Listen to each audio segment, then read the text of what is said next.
Hello and welcome to the British Food History Podcast. I am your host, Neil Buttery, food historian and chef. Today I'm speaking with Deborah Albon and Amy Palmer about the history of children's food. And they've written an excellent book on the subject called First Helpings, published by Reaction Books. Before we get started, a quick big thank you to listeners who came to my talk at Gawthorpe Hall about one of my food heroes, Elizabeth Raffald of Manchester, who is the subject of my book called Before Mrs. Beaton. Still available in all good bookshops, folks. Actually, it's still available direct from me if you fancy a signed copy. Indeed, I now have all 4 of my books in stock: A Dark History of Sugar, Need to Know, and The Philosophy of Puddings. If you fancy a signed copy for yourself or for a gift, please drop me an email, neil@britishfoodhistory.com. Season 10 of the British Food History Podcast is sponsored by Netherton Foundry. Netherton Foundry are producers of top-quality, British-made cookery equipment nestled in rural South Shropshire. Netherton Foundry, headed by Neil and Sue Curry, take inspiration from the local ironmasters of the 18th and 19th centuries to craft traditional cookware from iron, oak and copper using non-toxic materials. Their cookware is built to last, whether it's their famous prospector pans, of which I'm a proud owner, their crumpet rings, or their impressive range of outdoor cookware. Netherton Foundry ships to several countries outside of the UK, including the USA and Canada, so why not visit their website, netherton-foundry.co.uk, to find out more about their wonderful products, approved not just by me, but by folk such as Tom Parker Bowles, Diana Henry and Nigella Lawson. Right, let's get cracking. I am talking with Deborah Albon and Amy Palmer about children's food. Deborah is a former early years professional and Amy is a former infant teacher, and both are lecturers at the University of Roehampton, London. They have written a book called First Helpings, A History of Children and Food. It's comprehensive and well researched, and most importantly, an entertaining read. I recommend it. We talk about the early years, the changing ideas about breastfeeding and wet nurses, the Victorian moralistic ideas surrounding withholding food from children, weaning kids on wine and turtle doves, and children's birthday parties, amongst many other things. Those listening to the Secret Podcast get a whopping 20 minutes of extra bonus material where we discuss in a bit more depth Deborah and Amy's approach to writing the book, breast milk alternatives, including the change in advice with respect to formula milk, and creepy feeding schedules, plus more. I'll be back at the end, but now, please enjoy Children's Food with Deborah Albon and Amy Palmer. Welcome to the podcast, Deborah and Amy.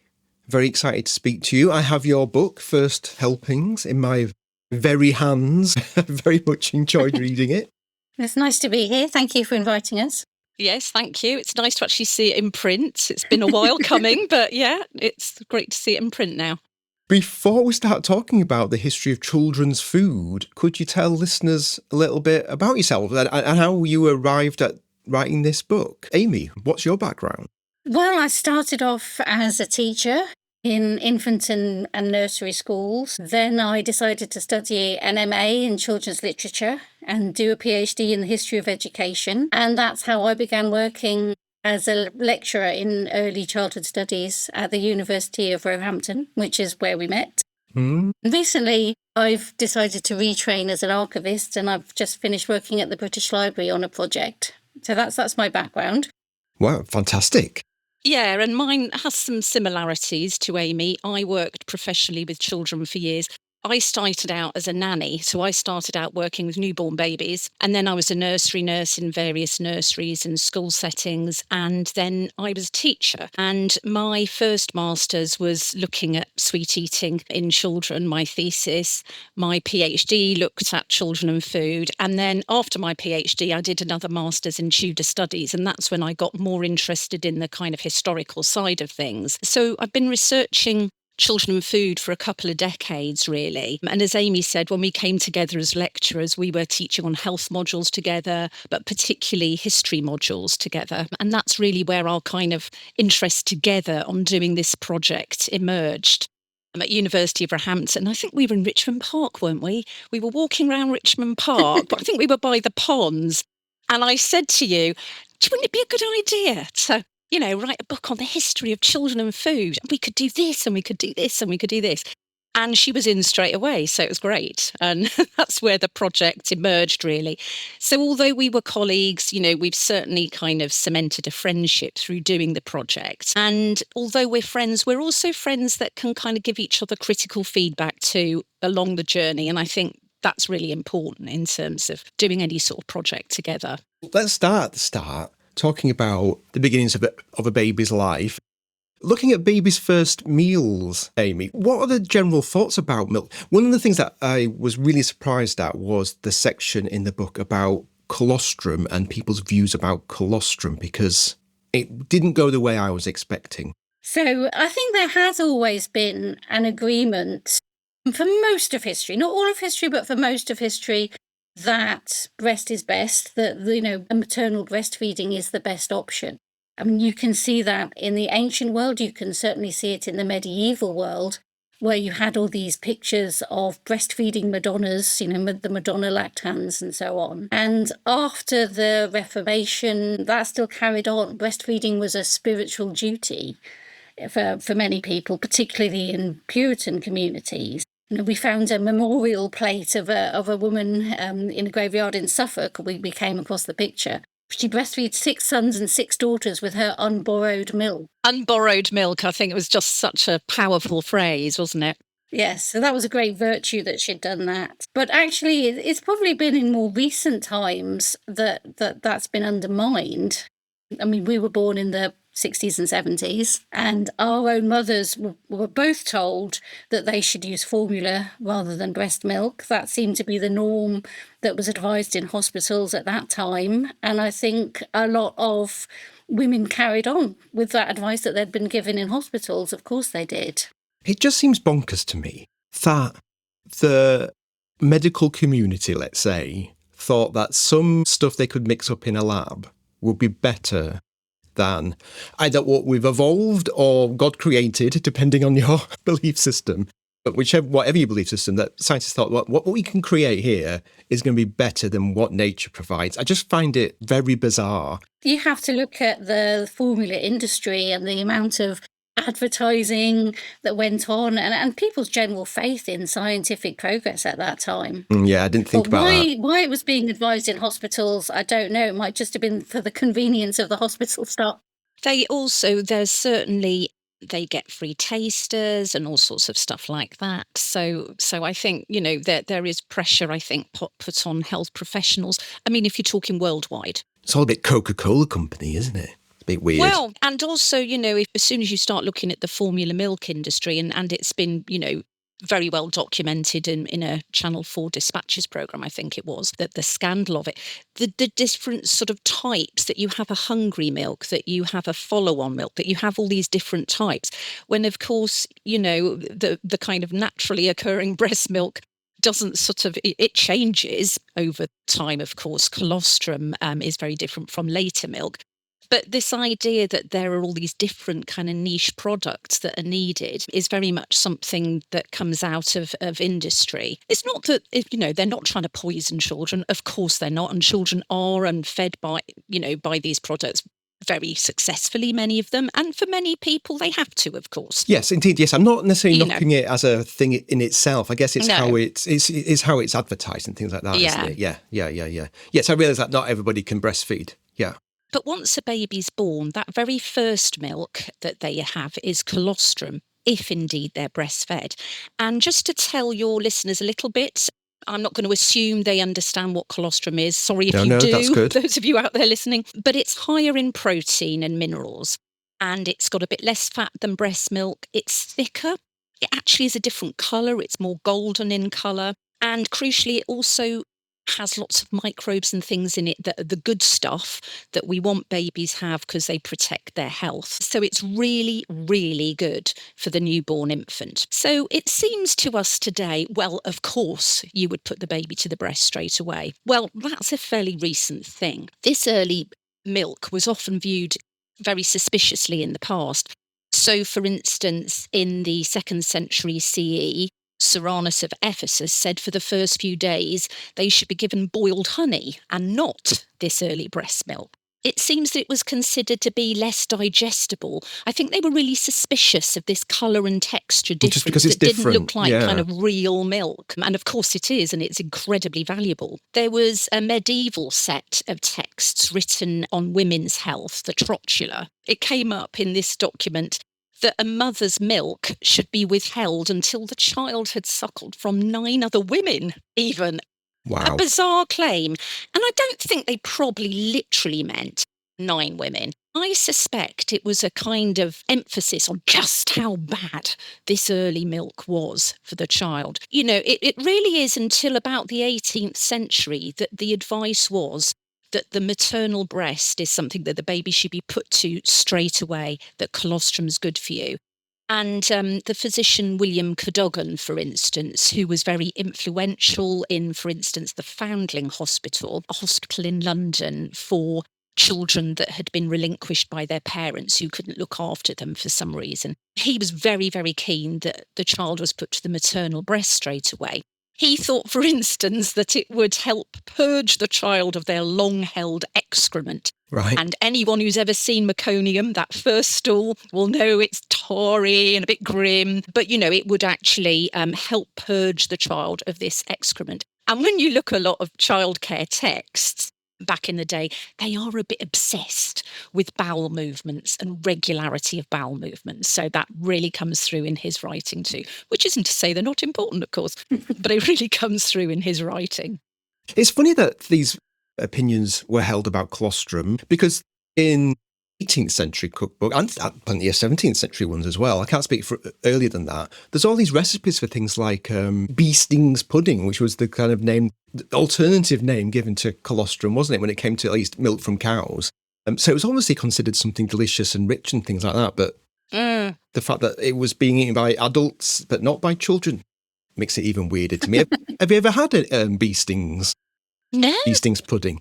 I once went to Borough Market and there was a stall selling colostrum. So I bought a pint. Yeah. And? So I made a bee stings pudding from it. And the recipe was so basic. It was add the bee stings, sugar to taste, spice to taste, dried fruit to taste, thicken it on the hob. And I thought, well, that's not going to work because there's no rye in there, or semolina. Yeah. They must have made a mistake. But anyway, I'll do what the recipe says, and it thickened up all its own. I guess it's all of those antibodies and proteins and things like that in it. It's differently made up. It was delicious. Was it? Oh my God. I was a bit weirded out though. Yes. But it was delicious. Anyway. No, I am fascinated. No, I mean, it is interesting. I have a feeling that it might be to do with the colour and texture. I think that's the thing people were suspicious of. And I hasten to add, there are still communities today that are suspicious about this very, very early milk. So, it's a suspicion that's kind of still hangs around in some parts of the world.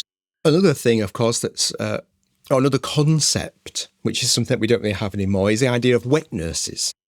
So, plenty of mums, for, I guess, a variety of reasons, might want to employ a wet nurse. Why were wet nurses required, needed?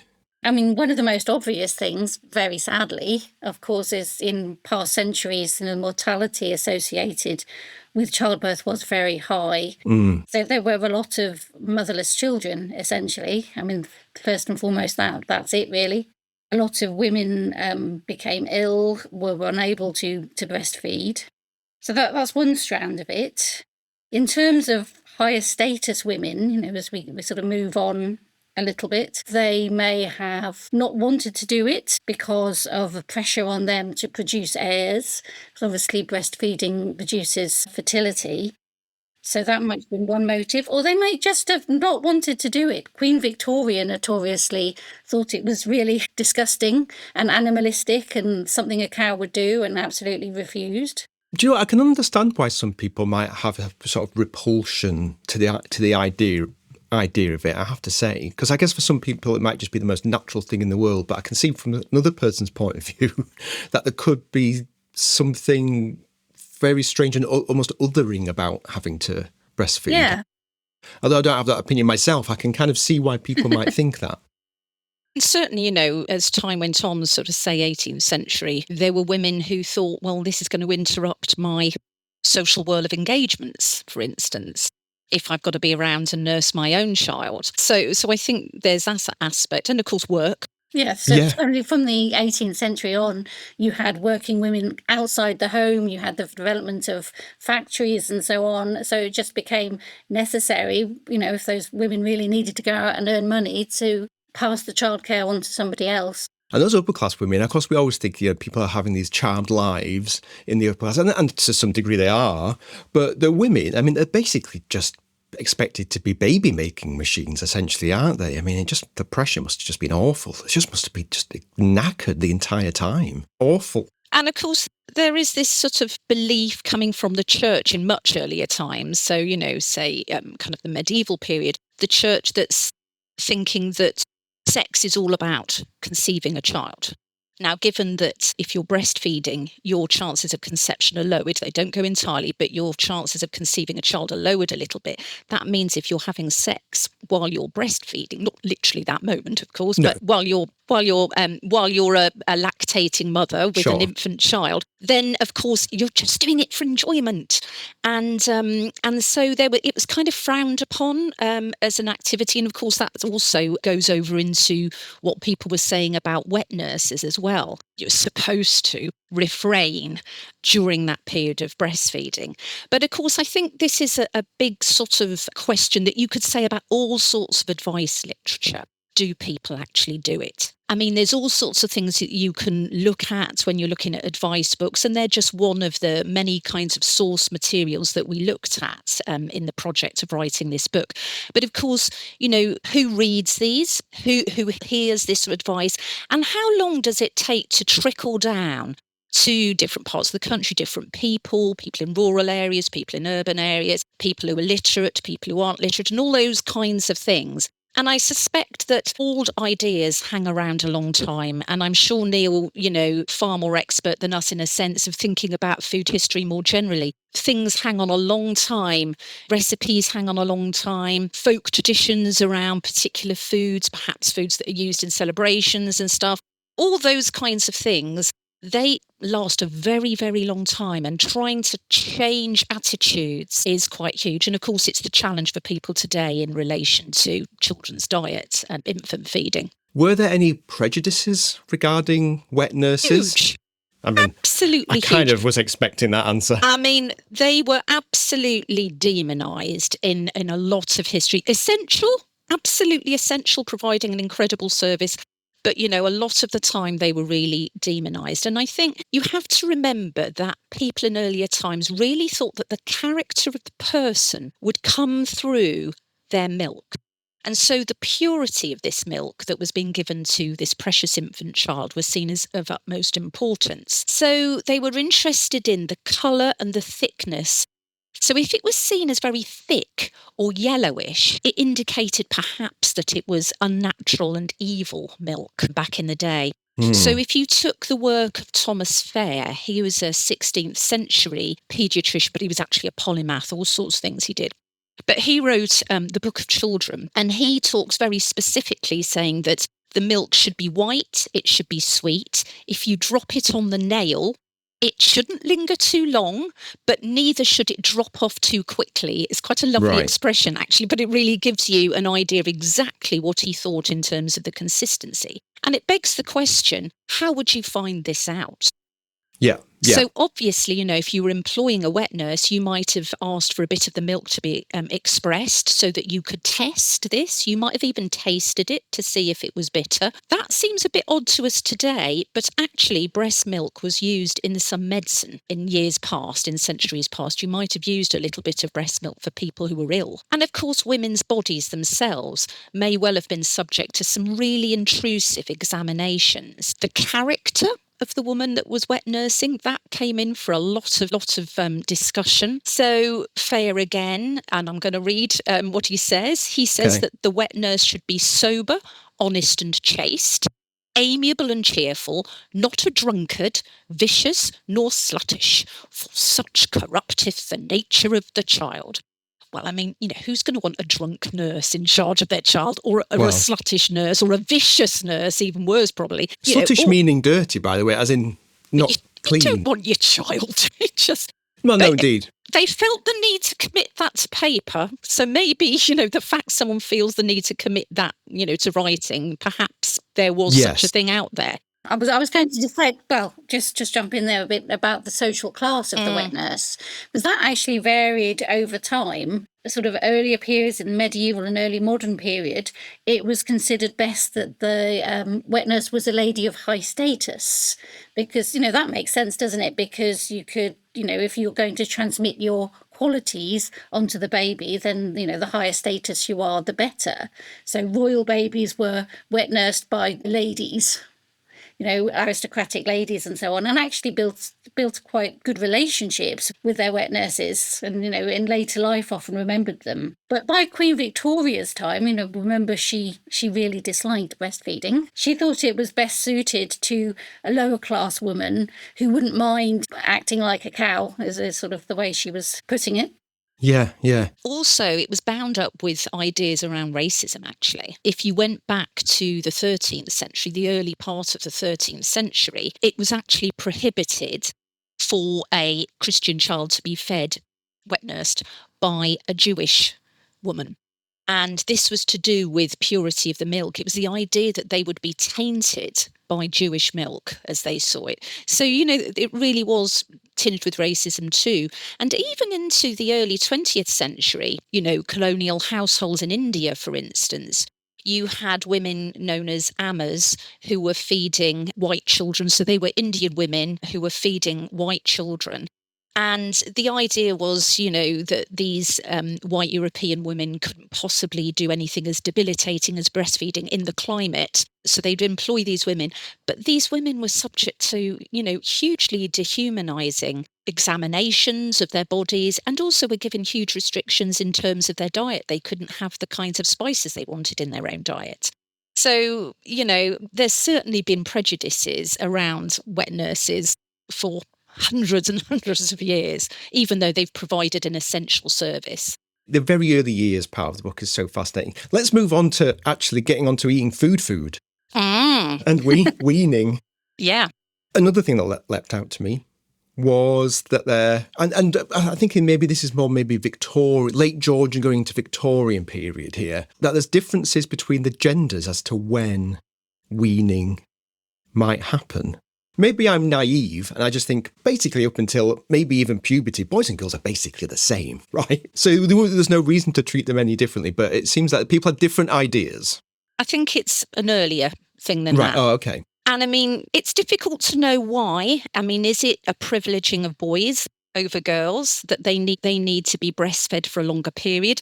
Or is it that they think that boys are perhaps, when they're very young, weaker, that girls sort of almost grow up a bit earlier than boys? I mean, certainly apprenticeships, for instance, that, girls finish apprenticeships earlier usually than boys back in the day. So I'm not quite sure why, but certainly there are European texts. So it's there more are European social. texts. Yeah.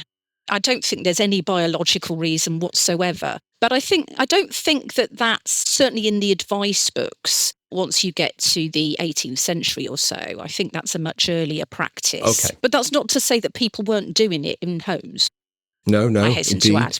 It could simply be that the boys were more valued, wasn't it? And, it was more important to ensure your boy's health and your girl's health. I think it is absolutely to do with social attitudes.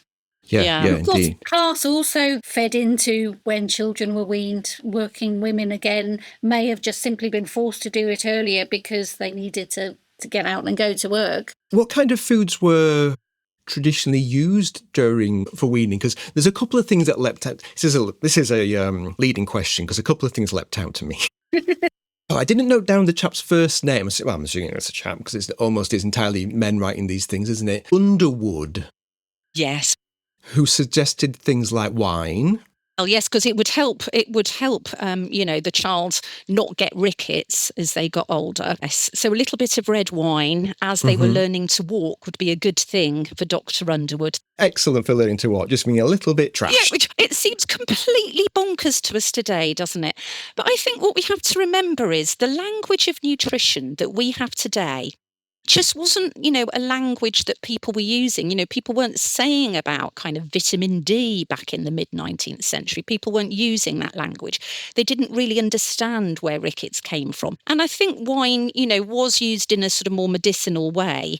It's a little bit horrifying to think about being used for children, but yeah, it certainly was used in a different kind of capacity rather than just a kind of alcoholic drink that somebody might have with dinner or something as an adult. But in terms of the kinds of foods that children would have been fed, undoubtedly in the earliest times, people would have probably had something quite simple like a cereal or something like that. They'd have put it in their own mouth as an adult, chewed it up, and the action of chewing would obviously break the food particles down. Pre-blenders and stuff like that. It would break the particles down, but also saliva does a job in starting digestion, of course. So there's a very biological reason for doing that.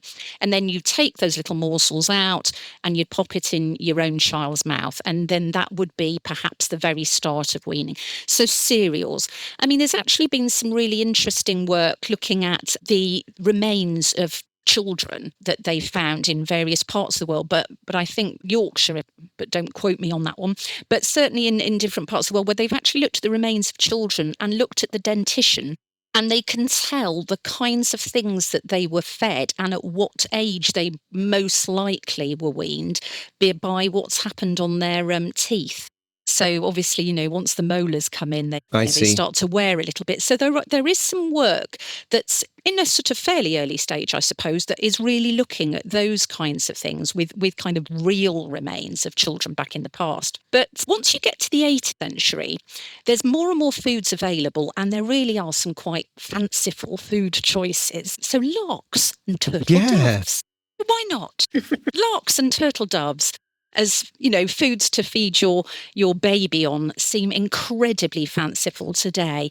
But for the wealthy, they might have thought that they were giving their child, some kind of niche dish, I suppose. It certainly wouldn't have been what a poorer family would have weaned their child on. It would very likely to be cereal based. But, as with any time, there are people with different opinions.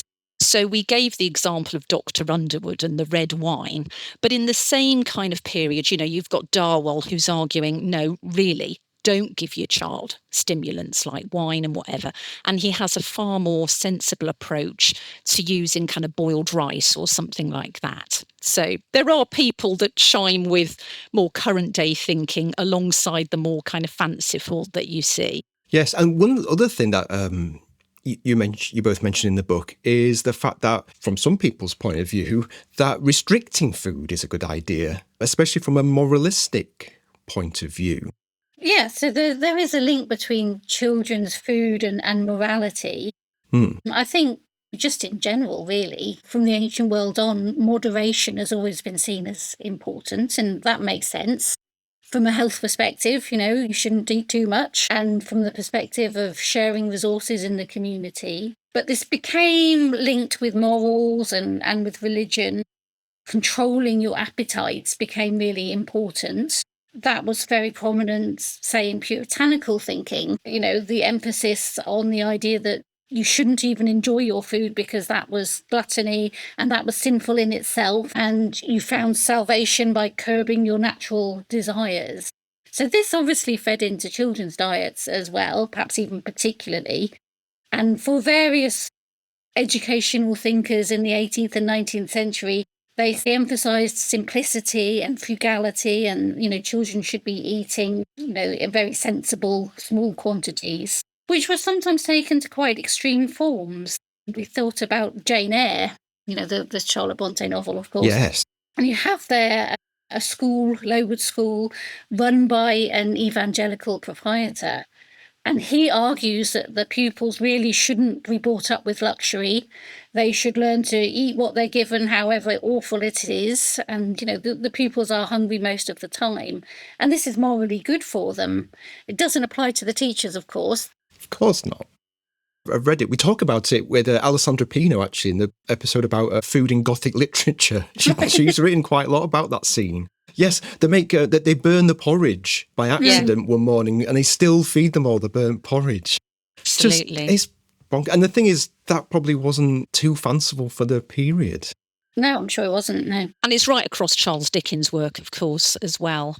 This idea that if you're a poorer child, that, you should like it and lump it. You should be grateful for what you're getting, I think. I think that's probably true of all children as well, wasn't it? In the class nurseries, they're also told to, like it or lump it.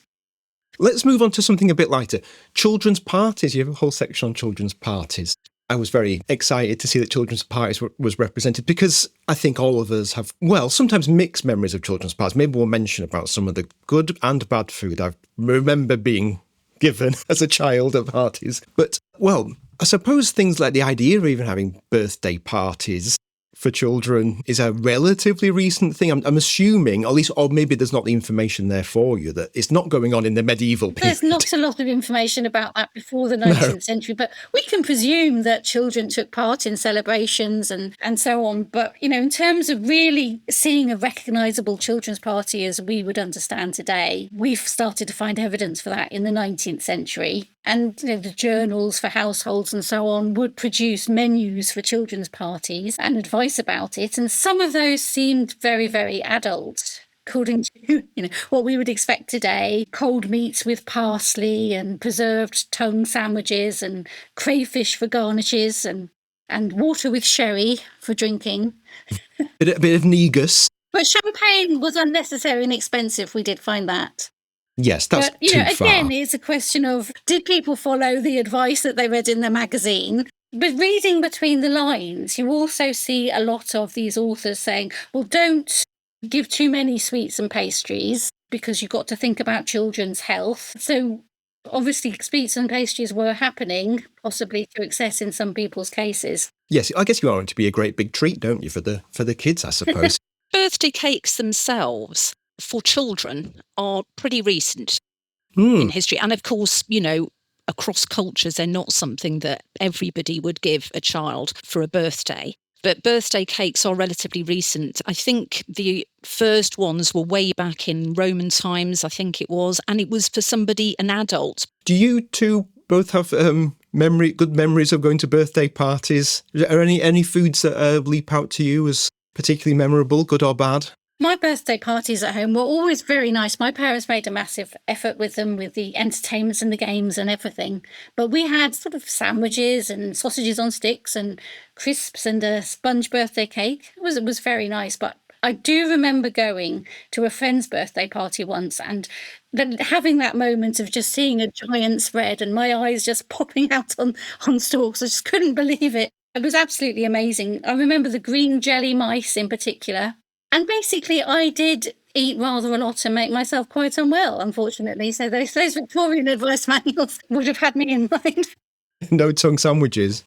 How about you, Deborah? I'm actually a bit older than Amy, so I was born in the 60s, and I think you said 70s earlier, but I was born in the 60s. I said 60s and 70s for us both. Oh, did you? But I'm quite happy to have been born in the 70s, Amy. Yeah, my memories, I think, really take us back to the 1970s and the kinds of foods that you seem to be de rigueur of the time. So definitely sausages on sticks. I cannot imagine going to a party, or cheese and pineapple. Those little they're silver skin onions, those little white onions. Tiny little ones. Yeah, those little ones. So anything that you could stick a cocktail stick in and pop into something, they were there. And I still make a mean cucumber crocodile, I have to say, for children's parties if called upon. And so obviously a cucumber, little crocodile shape, and then you stick your little cocktail sticks with cheese and pineapple and whatever around it. And if my teddies came to a party, and I did parties for them, I used to love those iced gem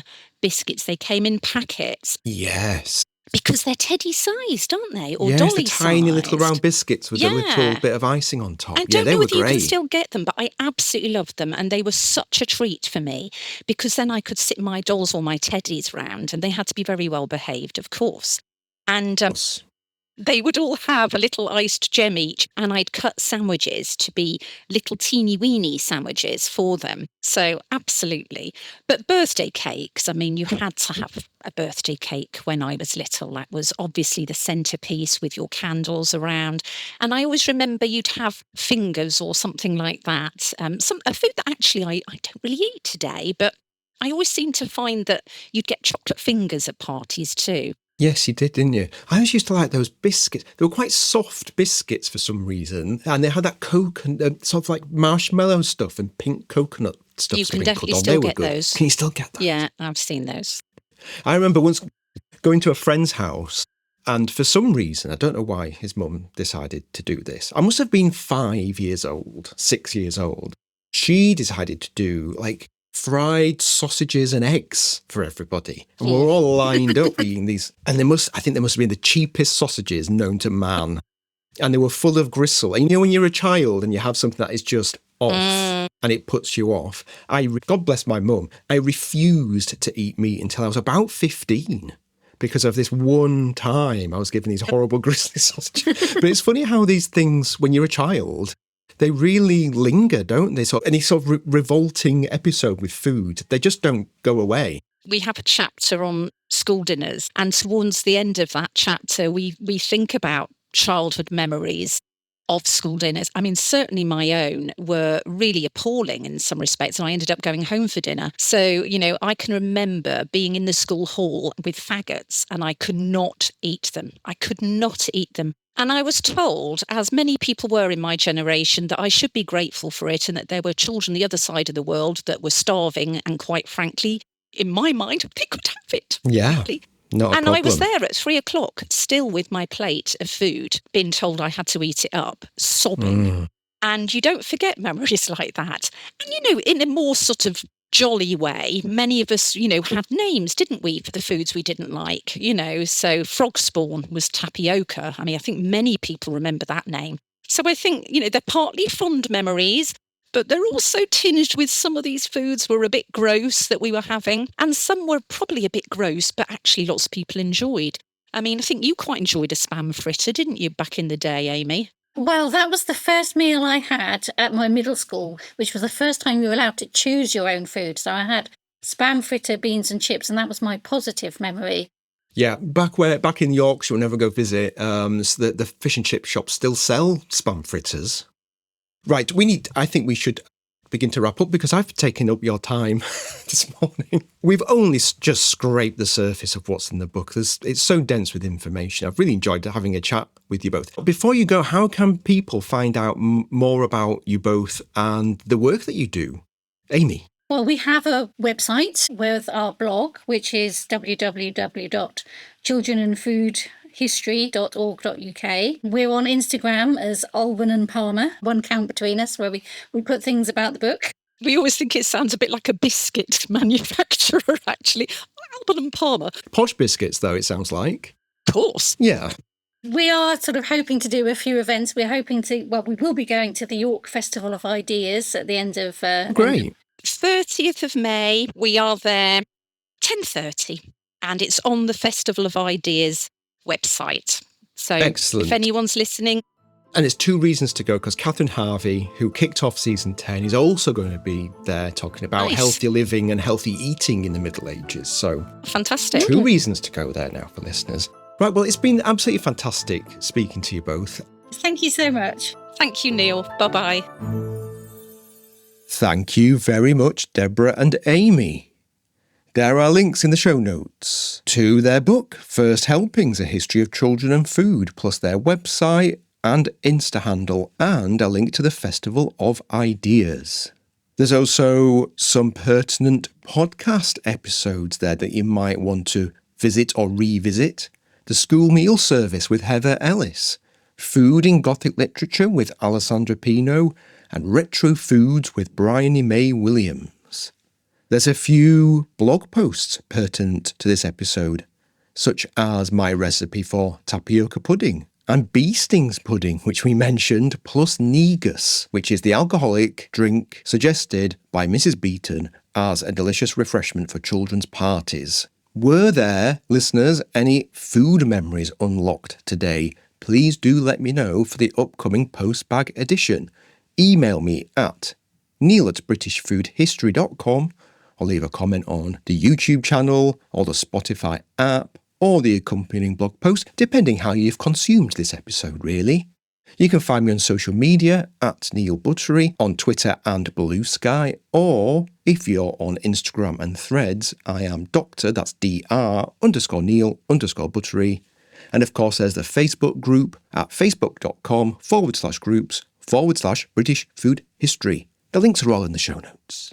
Also, if you've got any ideas for future blog posts or podcast episodes, or you've just got a food history question or cooked up an obscure recipe, please get in touch too. And before I go, just a little request to please support the podcast by leaving a review and give it a rating on your favourite podcast app. Every single one really does make a measured difference. And if you can support the podcast and blog financially, I would be ever so grateful. If you go to the blog/website, you can donate a one-off virtual coffee or pint, or start up a £3 monthly subscription, which is about $4.50 US. And you will get access to the secret podcast, plus extra blog posts, a monthly newsletter, and more. And everything I receive is used to make more content. Go to britishfoodhistory.com and click on the Support the Blog and Podcast tab, where you can find out all about the benefits of becoming a subscriber. The mixing and sound engineering for this episode of the podcast was done by Thomas Dinas of The Delicious Legacy. But I've got to go now. I've done far too much talking. There's a heat wave going on. My genes are far too Anglo-Saxon to be able to cope with this sort of nonsense. So off I pop. I'm off for a cold shower. Until next time, cheerio.